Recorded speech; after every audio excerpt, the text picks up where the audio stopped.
Hi, welcome to Maggie Chats Books. Today I'm going to do a 2-minute review of Sisters First. This is by Jenna Hager and Barbara Pierce Bush. This is pretty much an autobiographical book about their lives from the time that they were young children until now when they're in their early to mid-30s. The subtitle of the book is Stories from Our Wild and Wonderful Life, and that's pretty much what you get in this book.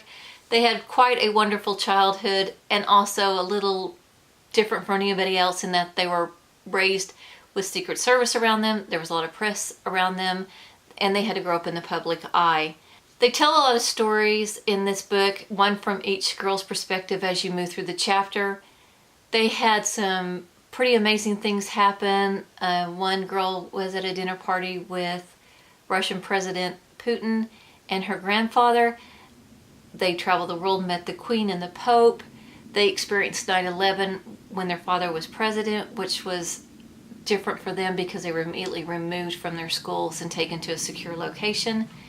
Those stories were very interesting, but the stories I enjoyed the most were those where they spoke about their family, their grandparents on both sides, as well as their mother and dad, how they were able to be raised with love from all their family, but allowed to make their own mistakes and have their own opinions.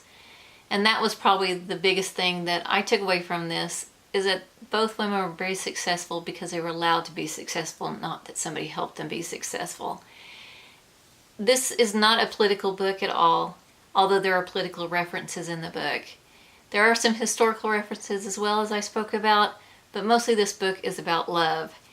I, for one, really enjoyed it because many of the things that they went through, I heard through the press, and it was nice to get the actual personal story on these. I'm not sure if a non-American would find some of the references familiar, but if you want a book that has some history in it, a lot of family love, I think you'll enjoy this one. For me, it was a 4-star book, and I do recommend it.